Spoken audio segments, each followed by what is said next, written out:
Nicolas Poincaré. Le débat d'RTL Soir peut-être sent-il un peu la poudre. Faut-il interdire les spectacles de Dieudonné? Après Montpellier, après Besançon, où des représentations ont été annulées par les organisateurs, cette fois c'est par un arrêté municipal que le spectacle est interdit au Zénith d'Auvergne, à côté de Clermont-Ferrand. Conséquence de ce qui s'est passé le 26 décembre au Zénith de Paris, la montée sur scène de l'historien révisionniste Robert Forisson, qui s'est fait remettre un prix par un homme portant un pyjama de déporté, pyjama que Dieudonné avait qualifié d'habit de lumière. On en parle avec Alain Soral, bonsoir. Bonsoir. Vous êtes écrivain, membre du Front National, membre du comité central du Front National, ami de Dieudonné. Oui, et président d'une association qui s'appelle Égalité et Réconciliation, qui lutte contre les violences communautaires en France. Et je tiens à préciser que je ne suis pas le porte-parole du Front National et que mon avis n'engage que moi. D'accord. Et face à vous, Caroline Forest, dont l'avis n'engage qu'elle-même. Vous êtes essayiste, journaliste. Bonsoir. Alain Soral, donc la maire d'une commune de la banlieue de Clermont-Ferrand, a décidé aujourd'hui, par arrêté municipal, d'interdire le spectacle de Dieudonné. Vous réagissez comment ?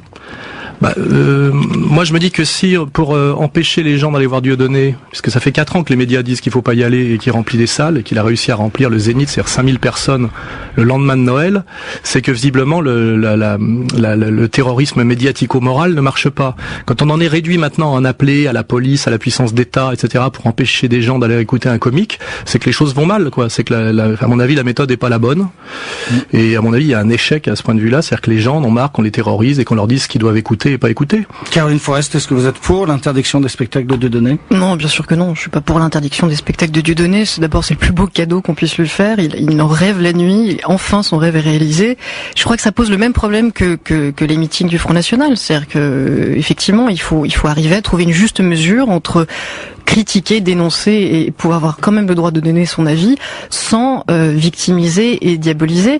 En l'occurrence, la provocation de Dieudonné qui a fait donc acclamer Robert Forisson par 5000 spectateurs, dont beaucoup de militants d'extrême droite, elle était destinée à faire cette publicité, elle était destinée à pouvoir provoquer éventuellement des réactions excessives comme cette interdiction, pour pouvoir alimenter sa propagande qu'on commence à bien connaître, essayer de faire croire que c'est lui le martyr de la liberté d'expression, alors que tout simplement on doit pouvoir juste revendiquer le droit de dire qu'il y a un humour qui sert tout le monde quand il repousse les limites de la liberté d'expression, par exemple pour dénoncer le fanatisme, pour attaquer toutes les religions. C'est un humour qui fait du bien à tout le monde. Quand l'humour vire à quelque chose d'assez peu drôle qu'est l'incitation à la haine raciste, on a quand même le droit de dire en France que c'est pas drôle. Voilà. Alain Soral, vous y étiez au Zénith le 26 décembre? Je n'y étais pas car j'étais en famille au Pays Basque. Mais enfin, vous savez de quoi il s'agit, j'ai vu que sur votre site vous avez mis la vidéo. Oui, j'ai mis la vidéo. Alors est-ce que c'était de l'humour, cette montée de Robert Forisson sur scène? Je n'ai absolument aucune légitimité pour pouvoir prétendre avoir été touché ou pas touché par ce qui est un acte éminemment subversif. Je pense que la personne qui est la mieux à même de juger, parce que ça la touche dans son expérience personnelle, c'est monsieur Klarsfeld, qui représente les déportés. Il a dit qu'il ne voyait pas matière à attaquer en justice. Donc en France, on est en état de droit. Et puis il y a aussi des sensibilités qui sont représentées par des gens qui sont légitimes et mandatés. Monsieur Klarsfeld a dit qu'il n'attaquerait pas et qu'il n'y avait pas matière à attaquer. Donc dès lors, ça, après mon avis, n'a aucune importance. Ce que je remarque, c'est que on est là dans ce qu'on appelle le blasphème, c'est-à-dire on touche à ce que des gens décident, dans leur sensibilité même, pensent être inattaquables, intouchables, blasphématoires. Je conçois totalement que des gens trouvent que c'est blasphématoire. Mais quand on montre Mahomet comme une bombe, ça peut aussi toucher des gens qui pensent que c'est blasphématoire d'attaquer leur foi. Ce que je remarque chez la dame qui est en face de moi, c'est qu'on a toute liberté à se moquer des musulmans et aucune à se moquer des juifs. Or moi, je pense que soit on peut se moquer de tout le monde, soit de personne.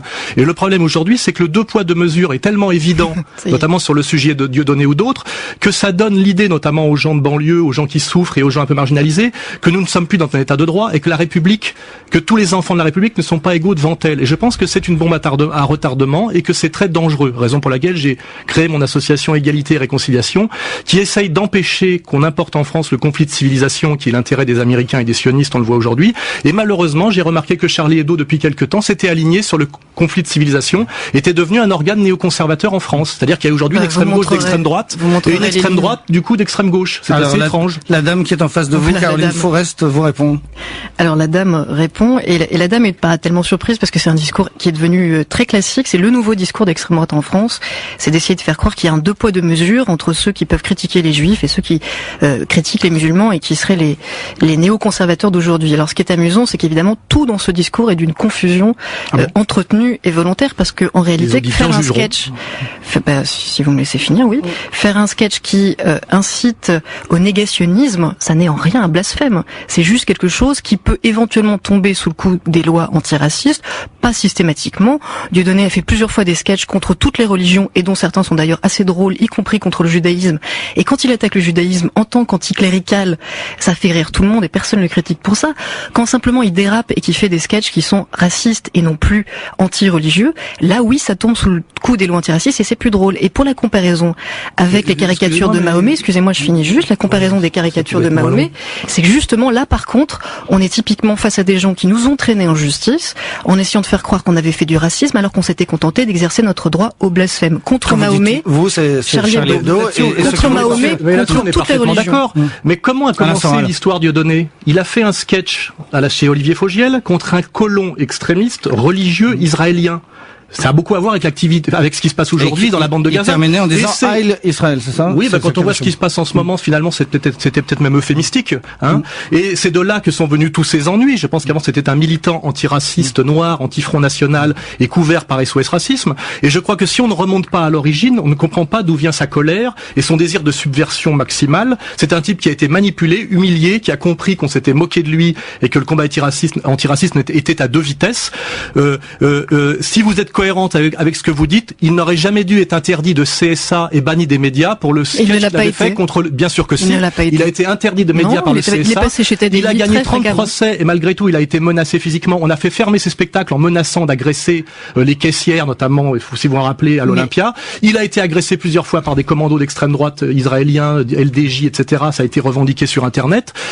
Donc le problème, c'est que comment tout ça a-t-il commencé et jusqu'où ça ira dans la bêtise? Voilà, moi je dis halte au feu. Et je dis malheureusement, je pense être plus dans la catégorie des gens qui essayent d'apaiser, de ne pas introduire en France le conflit de civilisation et les haines communautaires. Et malheureusement, je me demande si la personne en face de moi comprend bien ce qu'elle fait, ou si elle est instrumentalisée. Comme disait Balzac, des fois c'est les deux. Il disait moitié crétin, moitié canaille. C'est visiblement un peu difficile à comprendre pour un militant du Front National qu'on puisse être à la fois anti-intégriste et antiraciste. Pourtant, c'est effectivement la ligne que je défends. Et ce qui me surprend pas dans votre discours, parce que je le connais un peu par cœur, c'est cette volonté, encore une fois, d'entretenir l'amalgame entre d'abord ce qui se passe avec le conflit au Proche-Orient et ce qui se passe en France. En fait, votre vraie cible, c'est les lois antiracistes. Vous les vomissez depuis des années, vous êtes en guerre contre elles. Moi, je suis militante antiraciste. Jamais écrit une ligne là-dessus, d'ailleurs. Jamais écrit une ligne là-dessus. Moi, je suis militante antiraciste. Moi, j'ai lu vos livres, ceux où vous regrettez la colonisation, le bon temps de l'Algérie française, c'est faux, ceux où vous parlez du viol. Ah oui, jusqu'où va-t-on descendre? Si les gens veulent lire mes livres, il y a Jusqu'où va-t-on descendre qui vient de sortir en poche. C'est une compilation de 2 tomes d'abécédaire. Donc je dis aux gens, lisez-les. Si vous me laissez juste finir, Alain Soral, je vous reconnais un grand œcuménisme, c'est que votre haine va indistinctement envers les homosexuels, envers les féministes, envers les maghrébins. Vous avez changé de bord. C'est votre bêtise qui vous fait analyser ça comme ça. Comme une partie de l'extrême droite française. Je suis sur la même ligne que Jean-Claude Michéa, que Emmanuel Todd, que Feu Philippe Muret, et les gens intelligents comprennent très bien ce que je fais et ce que je veux dire. Comme une partie de l'extrême droite française, pardon, il y a juste un clivage en ce moment. Il y a une partie de l'extrême droite française qui décide qu'elle déteste plus les Arabes que les Juifs. Et donc, elle utilise aujourd'hui un discours qu'on peut là, pour le coup, qualifier de néoconservateur, de conflit des civilisations, clairement anti-islam et anti-musulman. Comme Charlie Hebdo. Il y a une extrême, non, exactement à l'inverse de Charlie Hebdo. Exactement à l'inverse de Charlie Hebdo. D'ailleurs, est invité bientôt, maintenant au Congrès. Il y a une extrême droite qui décide qu'elle déteste plus les Juifs que les Arabes et qui donc se sent solidaire de mouvements, y compris fascistes, comme votre ami Kémy Séba, qui lui casse la gueule en pleine rue aux blogueurs qui ne sont pas d'accord avec lui. C'est l'ami de Dieudonné, en tout cas. Je voudrais qu'on en revienne à Dieudonné. Je vous ai posé cette question sur le sketch, donc l'homme en pyjama rayé avec une étoile jaune qui vient remettre un prix à Robert Forisson. Vous m'avez dit, pour moi, il n'y a pas matière à plaindre puisque...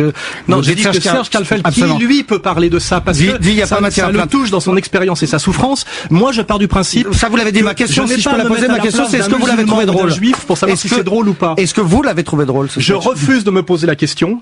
Mon avis n'a aucune importance, car effectivement, je ne peux pas comprendre ce que c'est que la souffrance et la sensibilité de quelqu'un qui a vécu la déportation ou la colonisation. C'est quoi cette vision communiste communautaire de la souffrance, Alain Soral. Vous êtes un humain, vous avez un avis. Vous pouvez me laisser parler, ça sert à rien, on n'entend pas ce que vous dites. Je ne suis pas légitime pour critiquer ça, et je n'aurai pas l'arrogance, comme disait Jean-Paul Sartre, je suis un homme fait de tous les hommes. Je suis un petit bourgeois français issu de la banlieue parisienne, et je ne peux pas juger de ça, et je refuse de le faire. Donc vous n'avez pas d'avis sur ce qui s'est passé aux Zénith de Paris. Je refuse d'en avoir un. Voilà. Caroline Forest, vous en avez un? C'est pas facile de dialoguer avec quelqu'un qui refuse de dire ce qu'il pense au nom de la liberté d'expression, tout en voulant se faire passer je ne suis pas pour un martyr pour en parler, je l'admets. Des médias qui ne l'écoutent pas assez. Je ne parle pas au nom des Arabes, je ne parle pas au nom des Juifs, je ne parle pas au nom des ouvriers. Non, ce qui est un peu votre spécialité, c'est de parler à peu près au nom de tout le monde, alors qu'on vous a rien moi, je suis universaliste, Alain Soral. Je parle simplement en tant que citoyenne.